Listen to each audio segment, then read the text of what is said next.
Mira, Miguel, no sabes lo contento que estoy yo de tenerte, de que puedas estar acá, de que nos vaya a dar esta charla, clase, no sé, a este grupo. Aquí están juntos alumnos míos del doctorado en la Universidad Católica Andrés Bello, que son de Ecuador.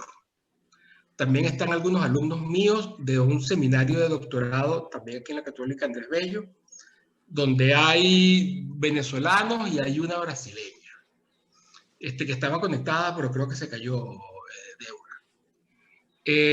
También están un grupo de miembros de un Estado de Derecho, de la Asociación Civil Un Estado de Derecho.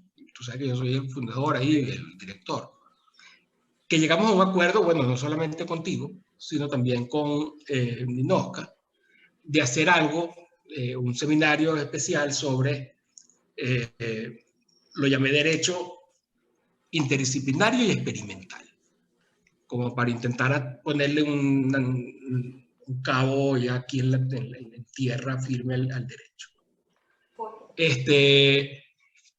Yo voy a grabar esto, al final lo voy a enviar a los diferentes grupos. Tú tienes tiempo trabajando todo esto del Law of Economy, del cálculo económico del derecho. Me comentas que también has estado trabajando temas de sociología institucional, con lo que tú tienes un pie en la tierra. Cuéntanos, Miguel. Primero, agradecerte, Antonio, y darle las gracias a todos por su atención, por su tiempo. Sé que un jueves a las 7 de la noche implica mucho compromiso estar conectado y eso siempre a uno lo complace, ¿no? De saber que existe un compromiso por preocuparse por estos temas y al final de cuentas esto siempre termina conduciendo no solo a unas discusiones importantes, sino yo creo que en el mediano y largo plazo termina dando unos resultados. Antonio y yo hemos comentado ya en variadas oportunidades, en conversaciones e incluso en unas charlas que este año a través de Universitas Fundación se dieron sobre análisis económico del derecho, de lo cual hace aproximadamente 2 años me tocó dar un seminario también sobre ello y he querido introducirlo porque es básicamente las mismas razones por las cuales Antonio establece este curso, de tratar de entender que en las relaciones humanas, en la conducta humana, el tratar de no entender que hay un trasfondo, hay unas reglas no escritas, entender elementos en los cuales el ser humano se comporta de una manera determinada por unos incentivos determinados y que incluso hay regulaciones que pueden terminar sorprendiendo a las personas porque producen efectos no deseados. Y eso es un aspecto fundamental que se encarga el análisis económico del derecho. Y que es un análisis que, como dice, como dice,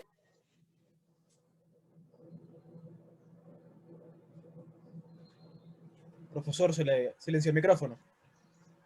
Disculpa. Agradecido, perdón, se me había puesto en mute el micrófono. Que les decía que el análisis económico del derecho, yo no sé si pudiéramos hablar de que es una rama del derecho, pero al menos es una metodología. ¿En qué consiste el análisis económico del derecho? Pues en aplicar el método económico al análisis de problemas jurídicos. Entonces, una primera aclaratoria que yo creo que es importante es entender que el análisis económico del derecho no es analizar desde la perspectiva del derecho problemas económicos, sino desde la perspectiva de la economía, analizar problemas de relevancia jurídica. Entonces, el análisis económico del derecho te sirve para analizar el derecho penal, si vale la pena perseguir una conducta. Y aquí voy a ser muy franco porque el análisis económico del derecho, incluso uno de sus representantes como Gary Becker, ni siquiera había ciertos delitos que para él no valía la pena ni siquiera perseguir. Entonces puede ser que el delito fuese gravísimo, pero si para él el costo de perseguir ese delito terminaba siendo mayor socialmente, ya vamos a ver lo que es la teoría del costo social de Ronald Coase, si eso terminaba siendo mucho más alto que los beneficios que se obtenían era preferible no perseguir ese delito.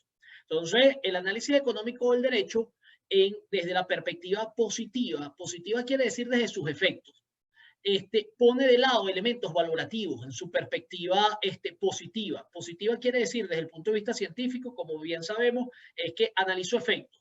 Sencillamente veo cuáles son las consecuencias de una actuación. Entonces, el análisis económico del derecho puede analizar problemas de naturaleza penal, puede analizar problemas de derecho de familia. Por ejemplo, el análisis económico del derecho puede analizar el problema de si facilitar o obstaculizar el divorcio es conveniente desde el punto de vista legislativo o no, porque produce eficiencia o no produce eficiencia en la sociedad. Entonces, insisto, no tiene nada que ver con que hayan problemas económicos. Obviamente, el análisis económico del derecho aplica problemas económicos, pero lo que les quiero decir es que no está circunscrito. Es aprender que esto puede aplicar a cualquier tipo de problema. Existen ejemplos incluso que pueden ser absurdos, que es el que, por ejemplo, resulta que es limitar determinadas actividades porque no se puede hacer con luz, porque no hay luz, y resulta que se descubre que hay personas invidentes que pueden hacer esa actividad también. Entonces tú resulta que la limitaste y no pensaste en las personas invidentes. Entonces, el análisis económico del derecho parte de esa perspectiva. Quizás el antecedente más remoto del análisis económico del derecho es la obra del autor londinense de finales del siglo XVIII, principios del siglo XIX, que es Jeremy Bentham, con su libro que es An Introduction to the Principle of Moral and Legislation, y que es uno de los padres del utilitarismo. O sea, sencillamente Jeremy Bentham comienza, que era un niño genio y tuvo una larga vida de todas maneras, bueno, no tan larga, pero vamos a decir, llegó casi a su tercera edad. Pero Jeremy Bentham al final lo que dice es que la conducta humana lo que busca es la utilidad, la felicidad. Entonces hay un concepto que comienza a estar allí en el concepto de incentivo. Entonces fíjense que el análisis económico del derecho comienza a plantear algo muy importante, que el ser humano comienza a comportarse en función de incentivos, y esos incentivos van a determinar lo que es su conducta.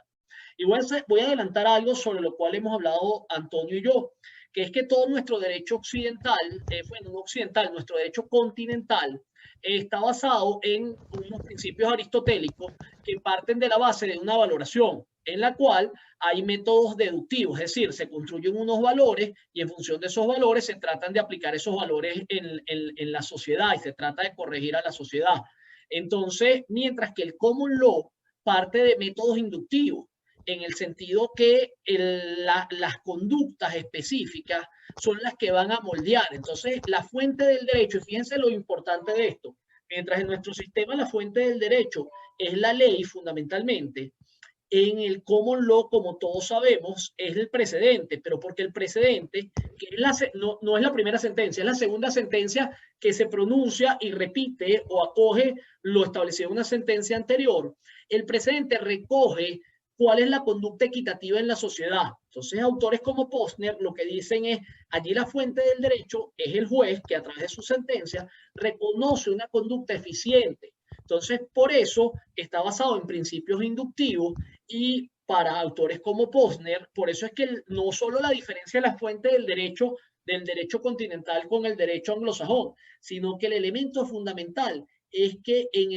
el derecho del common law, las conductas o la fuente del derecho son precisamente lo que el juez aprecia en la sociedad y a través de la aplicación inicial de la equidad consigue soluciones eficientes. Entonces son soluciones que vienen de la sociedad y están más adaptadas. Con lo cual, y yo me imagino que es un tema que han tratado con Antonio, fíjense que aquí la sociedad entonces juega un rol directo en la formación del derecho. Mientras que cuando tú partes de principios valorativos, en los cuales hay unos valores que se estatuyen en la Constitución y tratan de ser impuestos, al final hay un factor artificial, porque es el Estado que trata de moldear a la sociedad conforme a unos valores. Y eso obviamente, además, trae una tergiversación, porque estás rompiendo el concepto de Estado de Derecho. O sea, en la medida que tú aspiras que el Estado actúe sobre la sociedad para adaptarle unos valores, le está dando el poder al Estado para que el Estado sea el que moldea a la sociedad con fundamento a unos valores. Y en ese sentido, observen cómo existen son dos perspectivas, pero diametralmente distintas. Ojo, muy importante entender que también esta historia en el common law ha cambiado por dos razones. Primero, porque existen áreas del derecho donde comienza a estatuirse y donde, si bien la interpretación de las cortes comienza a moldear y vuelve a haber precedentes, pero también se estatuye. Hay estados como Luisiana donde hay derecho estatuido. Pero adicionalmente, y esto es bien importante también entenderlo, es que en el caso de precisamente una de las cosas que está haciendo que falle el common law hoy en día, aunque eso pudiera tener también una relevancia en que también la solución es puesta de un elemento transaccional, hoy hay áreas del derecho en el common law que ni siquiera tienen precedente o no están teniendo precedente, porque producto de que se llegan a transacciones extrajudiciales o judiciales aprobadas por la Corte, no hay sentencia. Pero ese es otro tema que no nos interesa ahorita, pero sí entender que hay dos perspectivas muy distintas del derecho y que eso va a tener un efecto importante. Entonces, ese antecedente, fíjense que viene Jeremy Bentham hablando de los incentivos a las conductas humanas y estos elementos. En el siglo XX, quizás el antecedente fundamental del análisis económico del derecho podría ser el derecho antitrust o el derecho de la competencia. Aunque, insisto, aquí existen elementos en los cuales, si bien sí se analizan los incentivos, y entonces aquí voy a hacer un paréntesis, algo muy importante que debemos aprender los abogados de los economistas es lo que se llaman externalidades. Y una externalidad es un efecto no deseado. Las externalidades pueden ser positivas o negativas. Pongamos un ejemplo de externalidad de cualquier cosa que se nos ocurra. Bueno, pongamos la más básica que es negativa. Los controles de precio, que ya vamos a hablar de eso. El control de precio es lo más pernicioso, de las cosas más perniciosas que puede haber en una sociedad.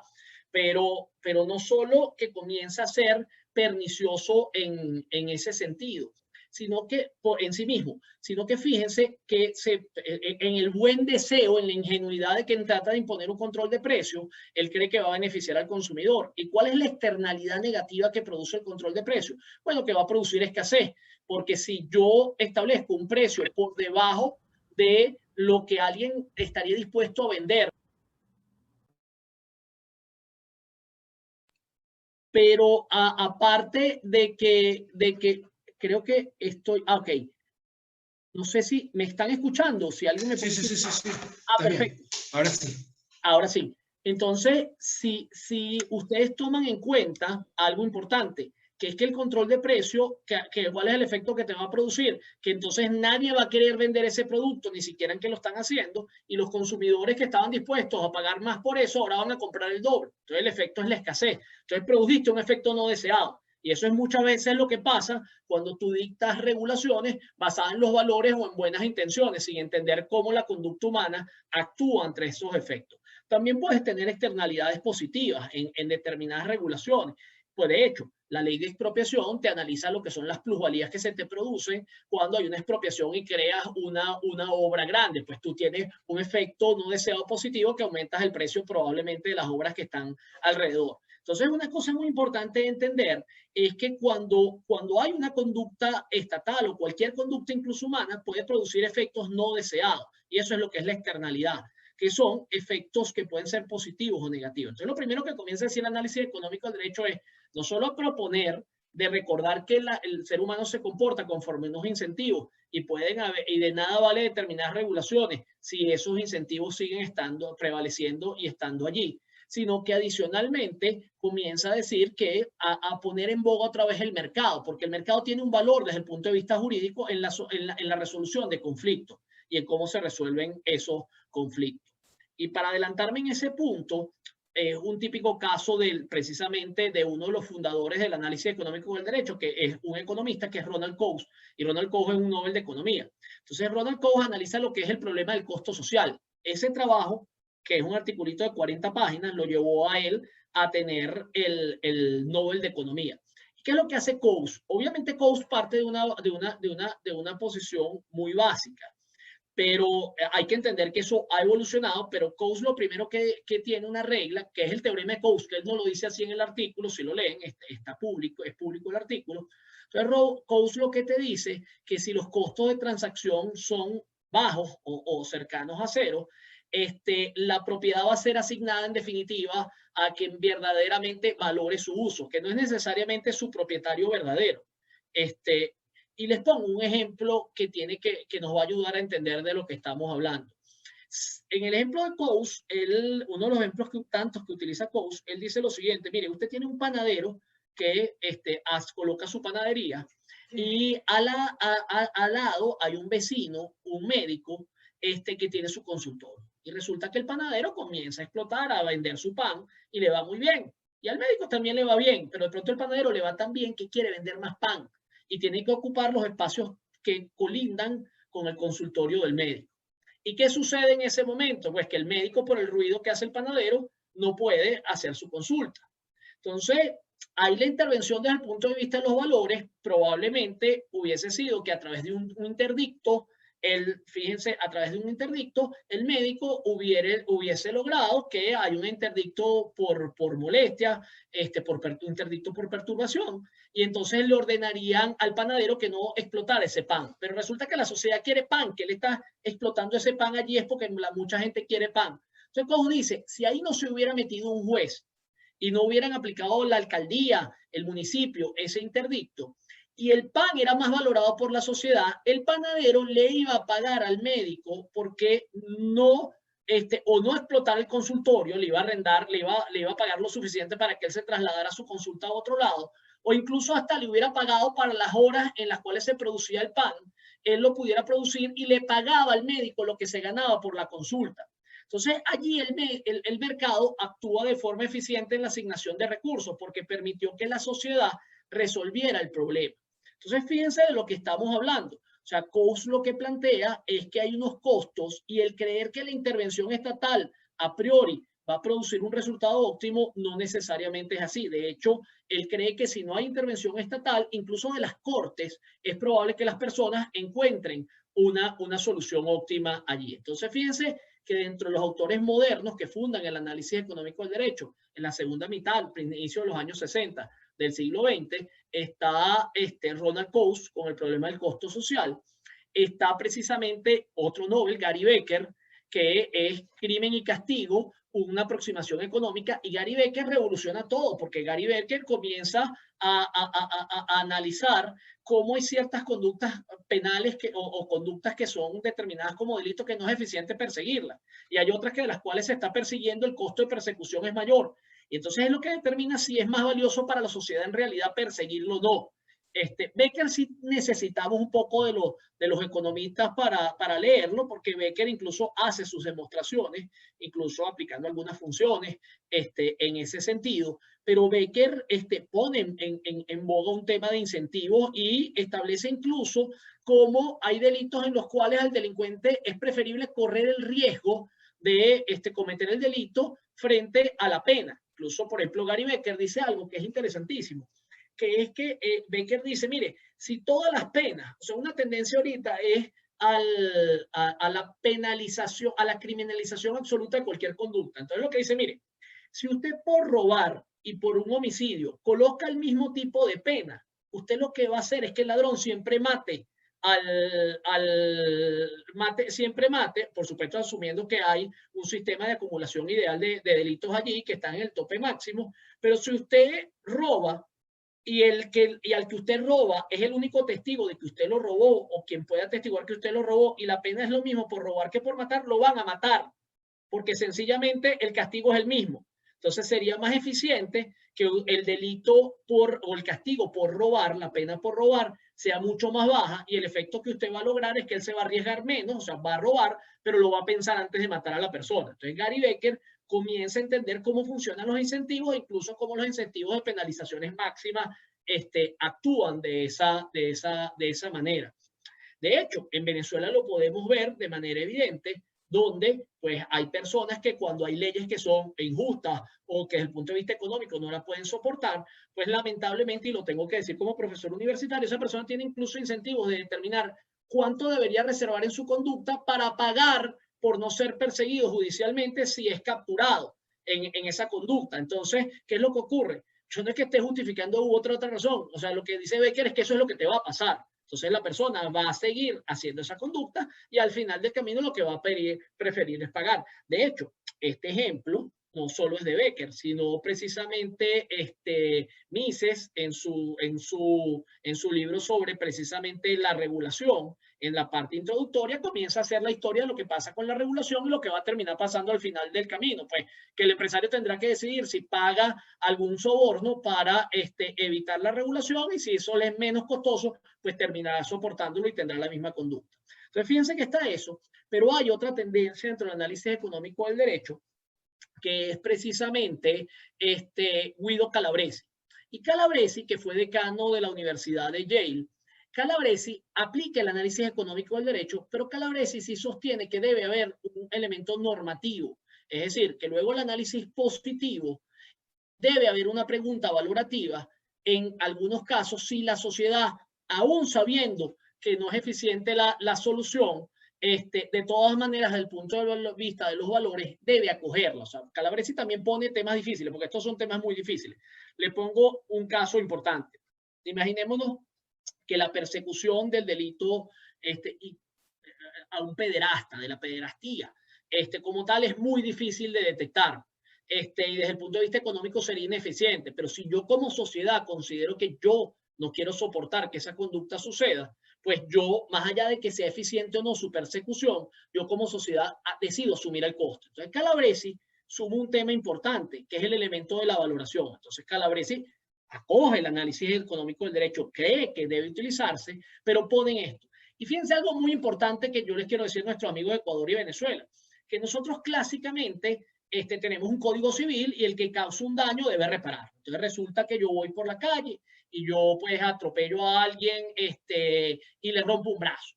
Y sencillamente, de acuerdo al Código Civil, al 1185, que es el hecho ilícito en Venezuela, yo tendría que reparar ese hecho ilícito.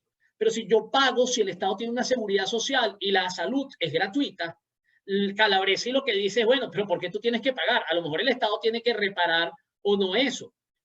Pero si tú llegaste a un sistema universal de salud, entonces tú no tienes que pagar, pero tú agregas unos mayores costos a la transacción. Entonces tú tienes que preguntarte qué es más eficiente, si es preferible que quien cause un daño lo repare y lo pague, o el Estado tiene que cubrir eso y entonces tienes que valorar qué lo es. Pensemos en los requisitos de póliza de responsabilidad civil, o si requiriéramos eso. Si los seguros de responsabilidad civil son costosos, pues lo que ocurre, tú deberías, antes de comprarte un segundo carro, pensar si compras el seguro de responsabilidad civil o no. Mientras si tú eliminas el sistema de responsabilidad civil y llegaras a una conducta estatal, a lo mejor la gente sí opta por comprar un carro o no. ¿Qué es lo que quiero decirles con esto? Que el análisis económico del derecho analiza ese tipo de costo o ese tipo de conductas y cuáles son los efectos que se producen. Y comienza a darse cuenta del elemento de la regulación o no, y cómo eso afecta o no la conducta humana. Entonces, ahí tiene que haber un elemento. Entonces, nace este análisis económico con estos tres trabajos fundamentales, el de Calabresi, el de Ronald Coase. Yo, a través de Antonio, yo le voy a remitir a Antonio esta presentación para que ustedes la tengan y puedan ayudar y no tengan que estar tomando cualquier nota que pudieran querer hacer. Entonces, vale. Tenemos a Becker en ese sentido. Y entonces luego viene un autor fundamental para el análisis económico del derecho, que es Posner. Posner es el que va a sistematizar el análisis económico del derecho.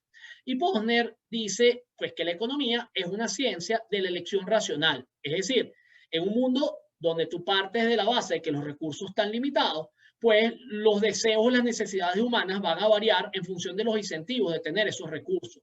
Entonces, como la economía, dice Posner, parte de la base que las personas son maximizadoras racionales de la autoridad. Es decir, somos seres racionales, el homo económico, el homo economicus, que siempre tomará la decisión que racionalmente es más conveniente. Que, adelantándonos un poco, sabemos que en la práctica eso no es así, que los seres humanos no tomamos decisiones, muchas de nuestras decisiones no son racionales, obedecen a otros factores, a deseos, a impulsos, a percepciones erradas.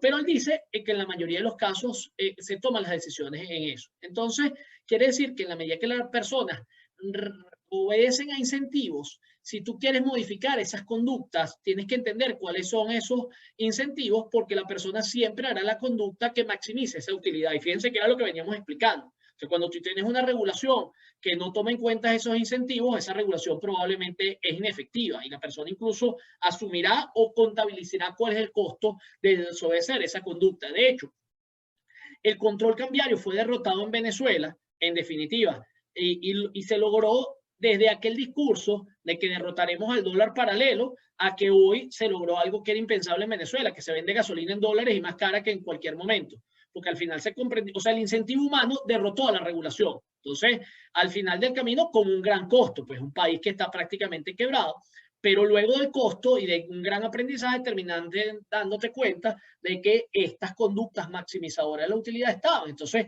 las empresas corrían el riesgo de una fiscalización y que vieran que había unas operaciones de cambio que estaban prohibidas porque desde el punto de vista económico tenían los incentivos para hacerlo. Entonces, ese es un elemento que comienza a establecer Posner.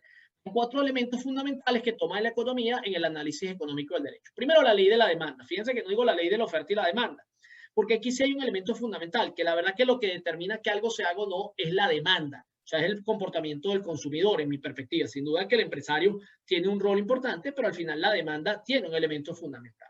Luego el equilibrio, que si bien es abstracto, ya vamos a ver el equilibrio de Pareto y qué quiere decir y que tiene que ver con la eficiencia en la asignación de recursos del mercado. Luego el costo de oportunidad, que me adelanto a decirle que el costo de oportunidad no es lo que me cuesta lo que seleccioné, es lo que me cuesta lo que no seleccioné. Entonces, esto es bien importante entender porque nosotros los abogados instintivamente entendemos que por costo de oportunidad es lo que me costó lo que yo selecciono. No, cuando tomas una decisión, tú realmente lo que te dice la economía, que es precisamente lo que han analizado con Antonio, que es la psicología conductual, es tú sacas en la cuenta de lo que te está costando lo que dejaste de seleccionar. Eso es lo que tú tomas en cuenta y si el costo de lo que dejaste de seleccionar es menor, te permaneces en la decisión y si no, tomas la otra decisión. Entonces, en las alternativas humanas, el ser humano toma ese elemento. Y finalmente, la cuarta regla es que los recursos siempre gravitan hacia su uso más valioso. El que valore más algo es el que definitivamente se va a quedar con eso. Entonces, por eso hay ciertos elementos que te dicen, pues, ¿usted para qué va a regular la especulación, incluso en un estado de excepción? Si al final siempre el que valore más ese recurso es mucho más eficiente que se le asigne. Entonces, es más, siempre va a terminar quedándose con eso el que más lo valore, el que más luche por eso, el que más lo valore, el que más pague por eso, es el que se va a terminar quedando con eso. Eso es un elemento fundamental y les insisto, lo analizas desde el punto de vista de toda conducta humana. No estamos hablando de elementos económicos, porque de lo que se trata es llevar estos principios a conducta humana, que les insisto, derecho penal, derecho, nómbrame cualquier rama del derecho y aplica el análisis económico del derecho. Entonces, tienes la ley de la demanda, que como todos lo sabemos, tiene que ver que sencillamente mientras algo sea menos costoso, pues la tendencia será adquirir más de eso y mientras algo sea menos costoso, pues, más costoso, las personas tratarán de obtener menos ganancia. Ahora, lo interesante del análisis económico del derecho es que trae un concepto que se llama precio sombra y es entender que hay precios que no son monetarios, pero es como yo valoro las cosas. Entonces, por ejemplo, el caso de los delitos. En el caso de los delitos hay un precio sombra. O sea, ¿cuánto me cuesta estar en la cárcel tanto tiempo si yo hago algo? O lo que sucede en las selecciones en las universidades de las materias. Por ejemplo, si yo tengo varios profesores y hay unos profesores más complicados, yo sé que hay un precio de tomar la materia con ese profesor porque me costará más porque tendré que estudiar más. Obviamente la decisión es subjetiva. Si ese profesor me aporta calidad, yo estaré dispuesto a soportar ese costo. Pero si no me importa la calidad, mi conducta girará hacia el profesor que me implique una menor carga en eso. Entonces, la ley de la demanda sirve para entender lo que se llaman los precios sombras en las conductas humanas. Luego, entendiendo el tema del equilibrio, hay que entender que es conforme al cual, fíjense, las condiciones no van a cambiar. Aquí no estoy hablando del equilibrio de precios, mucho cuidado. Estoy hablando de otro tipo de equilibrio. Estoy hablando que si tú no tienes incentivos para salir de una determinada condición, no vas a salir de esa condición. O sea, el ser humano ve estos elementos. Entonces, para que yo pueda producir un cambio en mi conducta, debo tener un incentivo. Ciertamente el equilibrio suele ser bastante frágil y lo que te dicen es que al final tú te vas a orientar hacia el uso más valioso. en estos aspectos, ¿no? Entonces, aquí el control de precio es fundamental también para entenderlo, pues, o sea, precisamente esos equilibrios frente a un control de precio, si tú cambias artificialmente los precios, habrá incentivos para adquirir mayor cantidad de productos, menos producción, y eso te produce escasez. Pero insisto, eso también está en las conductas humanas. Entonces, aquí se introduce el concepto de valor. Y el valor tiene que ver con la mejor alternativa humana. Fíjense algo, que tratar de pretender, incluso desde el punto de vista de los precios no sobran, los precios normales, creer que el precio viene determinado por los costos, no es así. El precio depende de lo que subjetivamente yo esté dispuesto a pagar. Entonces, sencillamente, si yo valoro algo más, pues yo estaré dispuesto a pagarlo y estaré dispuesto a pagar un precio mayor. Por poner ejemplos muy simples, si yo vengo a hacer ejercicio y dispongo del dinero y me venden un Gatorade a $2, pues lo pagaré. Pero si yo ya me tomé una cerveza y estoy hidratado y estoy sentado y sé que ese Gatorade lo puedo conseguir por $0.75, pues aguardaré y no lo compraré. El valor tiene un elemento subjetivo, pero ese valor se traslada a las conductas humanas. Entonces yo haré una conducta o no en función de esos elementos. Entonces los recursos se van a asignar eficientemente en función de esa valoración. Lo que yo les decía en el caso del panadero y el doctor.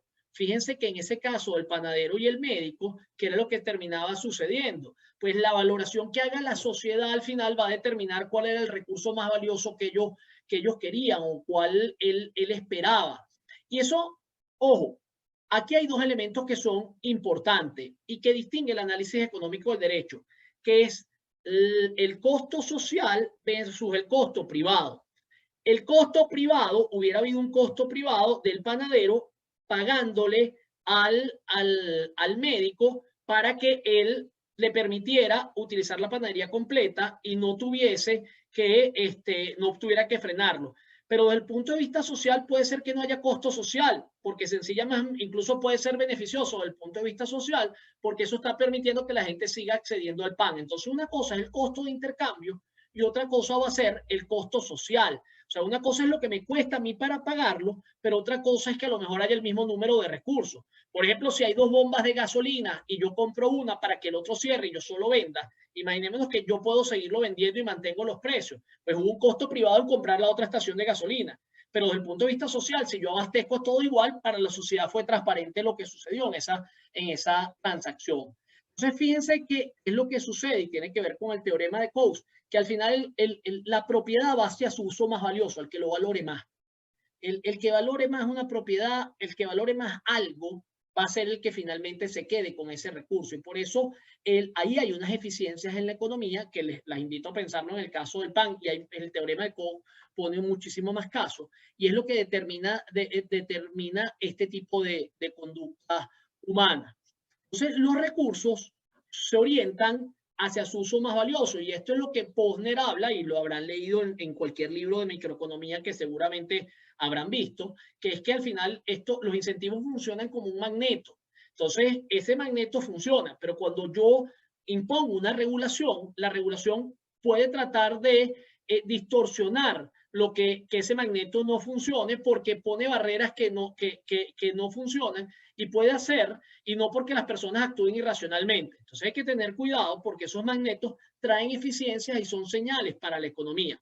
Entonces es otro aspecto que Posner nos trae y que es sumamente importante. Entonces aquí existen varios elementos que tenemos que tener en cuenta, que es el concepto de valor, que ya lo hablamos, y luego tenemos el concepto de utilidad, que ciertamente es una construcción científica, pero es como el aprovechamiento que un consumidor considera que va a tener de un determinado recurso si lo obtiene.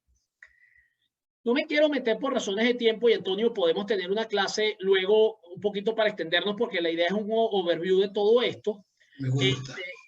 Pero el concepto de eficiencia sí va a ser importante, pero el concepto de eficiencia de Pareto que usan los economistas es un concepto que ya hoy en día no se utiliza, y hay muchos otros conceptos de eficiencia, porque la eficiencia de Pareto implica que solo algo es eficiente si yo obtengo una mejora sin desmejorar a alguien, y eso no sucede. Eso no sucede en la mayoría de los casos. O sea, siempre cuando obtengo algo puede haber una desmejora. El tema es, y aquí existe el caso de la eficiencia de Kaldor-Hicks, que tiene que ver precisamente que algo es eficiente cuando yo obtengo una mejora, pero soy capaz de compensar al que obtuvo una desmejora producto de mi mejora. Ahí se produce ineficiencia y fíjense que esto tiene que ver con lo que son las transacciones o cómo se forman las transacciones. Entonces una transacción va a ser eficiente desde esta perspectiva de Kaldor-Hicks, simplificando un poco, si yo tengo un recurso que de verdaderamente deseo y yo mejoro, pero la persona de la cual obtuve ese recurso es compensada porque ese recurso me es asignado a mí de alguna forma si yo causo un daño en esa transacción. Entonces, aquí hay que entender dos cosas que yo decía al principio, que en el análisis económico del derecho hay dos perspectivas. La perspectiva positiva, desde el punto de vista científico de Posner, que toma en cuenta el common law y dice que las decisiones judiciales pues, son fuentes de derecho, pero porque el sistema está basado, y lo dice Posner, en la teoría del laissez-faire, es decir, en la teoría del dejar hacer. Y entonces, ¿qué es lo que ocurre? Que en la sociedad, cuando tiene un fuerte carácter comercial, y hay un sustrato económico en esas decisiones judiciales, porque al final en esos problemas cuando sucede, el juez lo que observa es cuál es la solución eficiente, la toma, la resuelve probablemente basado inicialmente en principios de equidad, pero la fuente del derecho para Posner, y por eso el libro de Posner, si ustedes lo ven, trata todas las áreas del derecho, y para él todas las soluciones fueron eficientes. ¿Por qué razón? Que están estatuidas en las decisiones de las Cortes. Porque las Cortes fueron una fuente que tomaron sencillamente cuál fue la solución eficiente. Y fíjense que hay un elemento conceptual aquí también y muy principista, que la fuente del derecho al final es la conducta de la sociedad. O sea, la fuente del derecho no obedece unos valores que el juez aplica para resolver el caso, sino que el juez reconoce el problema y está allí. Por ejemplo, nosotros tenemos muchísimos problemas para analizar la buena fe en los contratos. Pero resulta, y cómo se forma un contrato. Pero en Estados Unidos tienen la teoría del promissory estoppel. Lo explico brevemente. En Estados Unidos no hay contrato, sino hay quid pro quo. Es decir, si yo te doy algo y tú no me prometiste nada a cambio y eso no puede ser solicitado coactivamente, no hay contrato. Todo contrato debe implicar una contraprestación, quid pro quo. Si no, desde el punto de vista del derecho de los Estados Unidos, no hay contrato. El contrato no es válido. En ese sentido, ellos tuvieron que dar una respuesta a lo que se llama el promissory estoppel, porque yo te doy unas representaciones que te hacen actuar de una manera determinada y tú esperas que yo voy a actuar de esa manera determinada, pero después no actúo. En ese caso, desde el punto de vista de la eficiencia, el juez que dice, oye, es justo que esta persona sea indemnizada porque esta persona actuó de esta manera esperando una conducta. Por lo tanto, el juez hace una construcción del promissory estoppel y lo que para nosotros es dificilísimo construir de la buena fe, en Estados Unidos hay millones de casos por las representaciones que tú puedes hacer en tu conducta. ¿Por qué? Porque no partes de elementos valorativos, sino que reconoces la conducta y el principio nace de la conducta humana, de lo que el juez reconoce en la conducta humana. Ciertamente, y no quiero decir que Calabresi no parta de esta base, Calabresi parte de un elemento inductivo, pero Calabresi tiene otra área del derecho, del análisis económico del derecho, que se llama Law and Economics, o Derecho y Economía, que él sí dice que si bien tú puedes partir del análisis positivo, la sociedad puede preguntarse que aún no siendo eficiente, ella no está dispuesta a soportar ese determinado resultado. Pero aquí hay algo muy importante. La sociedad al menos se pregunta la relación costo-beneficio y decide asumir el costo conscientemente. Asume el costo de la aplicación de la ley conscientemente y entonces va a una regulación mucho más adaptada a lo que está. Entonces, por ejemplo, en el caso de Calabresi y el ejemplo que yo les colocaba, que es sumamente delicado, pues y perdónenme que pongo el dedo en la llaga, pues el tema de la pederastía, pues es un delito muy difícil de evitar, pero si yo como sociedad no quiero aceptarla, pero al menos me pregunto, oye, este es el número de fiscales que necesito, este es el tipo de medida que está y yo puedo tener una conducta basada en el costo de aplicar esa regulación. Entonces, la postura de Calabresi es una postura que vale la pena tener en cuenta. Yo quisiera, y todo el análisis económico del derecho y la postura de Posner sí ha sido muy sujeta a críticas de distintas perspectivas de la teoría del juego, que te determina que hay ciertas conductas que no son racionales, aunque en la teoría del juego hay una lógica que tú reaccionas, especialmente en el caso de los oligopolios, que es un tema que a mí me interesa mucho, porque sobre el cual me ha tocado estudiar. Pues en los oligopolios tú reaccionas o tu conducta depende de lo que haga otra persona. Y tu conducta es reactiva. Entonces la teoría del juego demuestra que no hay al menos una racionalidad o tú te comportas de una forma distinta. Pero aquí está algo que probablemente ustedes ya han hablado, por lo que yo he conversado con Antonio, que es la teoría económica conductual. Y que, por ejemplo, Richard Thaler es uno de sus principales exponentes, el reciente premio Nobel en el 2017 de economía. Y, por ejemplo, Thaler te habla del endowment effect, entre analizar otros efectos. El endowment effect, él dice que la mayoría de las conductas humanas, el ser humano, la persona, tiende a no tomar incluso decisiones que lo benefician porque valora más que lo que tiene que lo que pudiera tener por el riesgo que puede implicar que lo que busque lo pierda. Entonces, la persona, en ese caso, si no tiene los incentivos adecuados, va a sentir que la conducta, el cambio, puede producirle una pérdida porque puede no concretizarse. Y entonces, en ese caso, en el endowment effect, la persona prefiere, incluso siendo la solución que tiene, no la óptima para él, quedarse en esa conducta porque considera que le da más seguridad. Entonces, el endowment effect hace que la persona no se comporte racionalmente. Entonces, te lo produce. Hay ejemplos muy crudos. Por ejemplo, usted se gastó $1000 en hacer una cerámica de elefante, que es un ejemplo que se coloca. Y resulta que nadie se lo va a comprar en $1000. Se gastó esos $1000.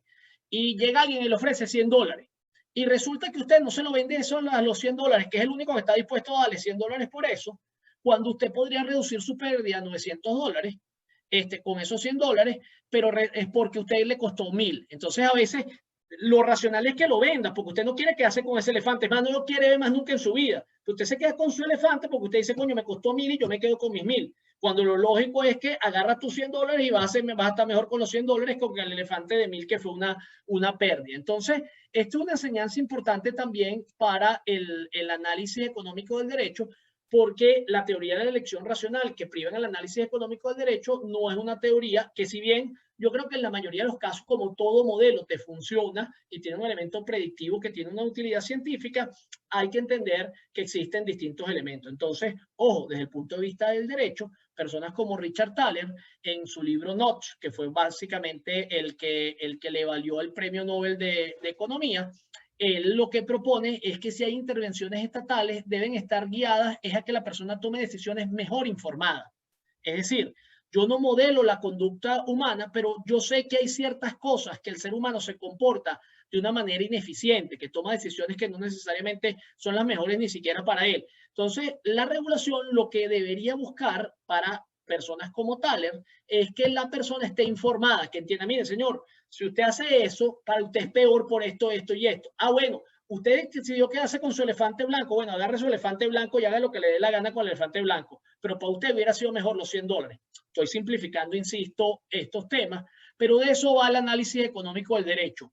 Hay muchísimas oportunidades de utilizar el análisis económico del derecho para todas las áreas del derecho, para nuestra vida. El análisis económico del derecho, como la teoría económica conductual, es muy valioso incluso para nosotros en lo personal o para cualquier aspecto de aproximación.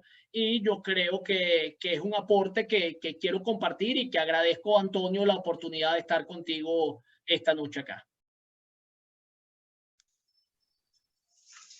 Y podemos dedicar unos 10 minutos más para preguntas, porque sé que me tomé casi toda la hora y si hay alguna pregunta vale la pena. Vamos a hacerlo. Te digo algo, Miguel. Gracias por aceptar esta invitación, por estar acá. Y qué gusto, pana, haberte escuchado. Además, me imagino que mis alumnos deben estar muy contentos también, porque les has dicho con otro idioma, porque es que yo, por ejemplo, me he leído muy poco de los trabajos que tú citaste, algunos apenas, y yo no hablo de esa forma, yo no tengo ese lenguaje, porque yo más bien leo la economía austríaca. Y pero a fin de cuentas te estás refiriendo, por lo menos en la parte de economía, pero te estás refiriendo a lo mismo. Y que fue más o menos lo que nos dijo Isaías Medina en la sesión anterior, y lo que hemos visto también de exposiciones que han hecho otros profesores, incluso en videos que les he mandado a ellos, entre otros Enrique Gersi. Pero ahí también entra llamándolo de una forma distinta, parapsicología. Ricardo Rojas, que también trata el tema. O sea, que fíjense cómo a fin de cuentas estamos hablando de lo mismo. Y un tipo de derecho que sale de abajo arriba, que es de alguna forma evolutivo, que es fruto de esa actuación de las personas, inevitable, así. Y hay otro derecho que se intenta imponer y que normalmente cuando se ejerce coacción, intentando lograr cosas diferentes a la propia naturaleza humana, terminamos peor, que es como tú llamas, no es eficiente económicamente. A fin de cuentas estamos hablando de lo mismo, Miguel. Qué gustazo escucharte. El gusto es mío, bueno, el gusto es mío. Cualquier comentario, cualquier pregunta que tengan. No, pero primero, espérate. Hablaste de la eficiencia del divorcio. Y no dijiste que es más eficiente. Bueno, fíjate que depende del tipo de regulación. Por ejemplo, Posner, cuando tú te lees, y aquí es... Anoten, espérense, anoten que esta es la parte más importante de toda la charla, o sea, para que sepan cómo es la cosa. Fíjense que un tema bien importante de eso, cuando tú lees a Posner, fíjate que Posner es fundamentalmente pues, de tendencia republicana, un poco conservador en eso. Entonces Posner huye a analizar la respuesta. Entonces, porque Posner lo que te establece, al final te analiza fue cuáles son los costos de transacción, pero le huye al tema. Entonces, va a depender de cada sistema jurídico, de qué sea de lo que tú valores. Entonces, por ejemplo, en una sociedad que valora, por ejemplo, la eficiencia en la crianza de hijos, entenderá que es menos costoso, que aumentas el costo del divorcio. Pero en una sociedad que entiende que el costo transaccional del divorcio al final lo que te va a producir es un litigio donde no vas a entrar a elementos de eficiencia en la reparto de bienes, puede tender a facilitarlo. Entonces, Posner le huye. Posner huye en ambos casos. Entonces, el análisis es sumamente interesante.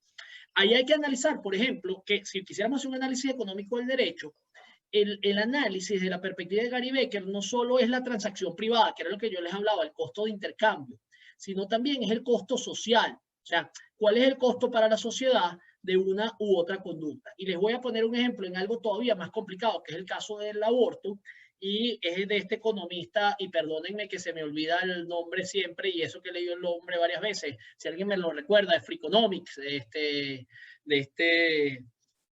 ya se lo voy a buscar, pero él se hace famoso por un trabajo que lo persiguen demócratas y republicanos, porque Richard Levin, creo que es, corríjanme si alguien puede buscar en internet y nos los agregan el autor de Freakonomics, fundamentalmente está el periodista que trabaja en la obra con él y el que está. Y entonces él llega a la determinación cuando Giuliani se cree que Giuliani combatió el crimen y logró la reducción del crimen en Nueva York y todo el estado. Bueno, él no era alcalde obviamente de Nueva York, pero se cree que se logra todo este elemento. Resulta que este señor hace, aquí alguien me lo está diciendo, eso es Freakonomics, ajá, pero el Verónico, ¿cuál es si me puedes decir el autor? Que es lo que no me recuerdo precisamente. Pero no solo está en Freakonomics, sino en Freakonomics, Steven Levitt, correcto, estábamos bien ahí. Entonces Levitt lo que hace, él se hace famoso porque él dice, ajá, bajó el número de delitos, de criminales, de crímenes cometidos. Y entonces él observa que las inversiones en el estado de Nueva York, en cárceles, en policías, habían sido similares a otros estados donde no había existido una variación tan brusca en la reducción del delito. Y comienza a investigar y hace análisis circunstancial y causal de distintos factores y no lo comienza a ver. Y resulta que se topa con que el estado de Nueva York legalizó el aborto a raíz de la sentencia Roe versus Wade. Y entonces hubo un gran número de abortos en pues en barrios, en zonas donde clásicamente habían números de delitos altos.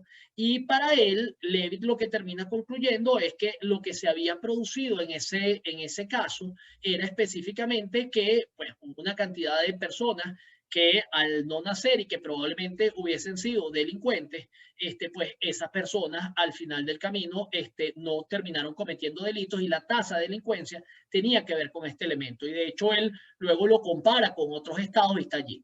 Y esto es bien importante entender porque el análisis económico del derecho puede ser muy chocante, porque el análisis económico del derecho desde el punto de vista del análisis positivo, o sea, él no se está preguntando si el aborto es bueno o malo desde el punto de vista moral, si el aborto es bueno o malo desde el punto de vista religioso. Él lo que está analizando es cuál fue el efecto del aborto sobre sobre una conducta humana. Y fíjense que es un concepto de externalidad. Entonces, bueno, para alguien va a ser muy chocante hablar de una externalidad positiva en medio del aborto, pero hubo una externalidad positiva, según Levitt, que es que el número de crímenes disminuyeron como consecuencia del aborto. Entonces, fíjense que en ese caso está, lamentablemente, Posner, en el caso de divorcio, les insisto, es culipandea, y perdónenme el término, pero yo creo que Posner, por su posición política, no termina de hacer el análisis, pero él sí hace un enfoque importante. Él al final, ojo, él distingue el costo de intercambio contra el costo social. Entonces, desde el costo de intercambio, ¿qué es lo que te dice Posner? Bueno, analiza el endowment effect. O sea, puede ser que una persona esté dejando de tomar una decisión por valorar más lo que tiene, a pesar de lo que obtiene puede ser más valorado, pero desde el punto de vista del costo social puede perjudicar la conducta. Entonces, tienes que hacer un análisis. Entonces, fíjate que aquí hay algo bien importante. La respuesta no es exacta. Hay que ir a la data, porque una respuesta general desde el punto de vista de los valores no te serviría. Tienes que ver que la data, y la data te terminará conduciendo a unas conclusiones. O sea, como respuesta magnífica, pero como consejo de vida no aportaste mucho. Bueno, porque es una decisión muy personal. Mira, ¿alguien más quiere un comentario, por favor? ¿Alguna pregunta? Aproveche que le quedan pocos minutos acá a Miguel.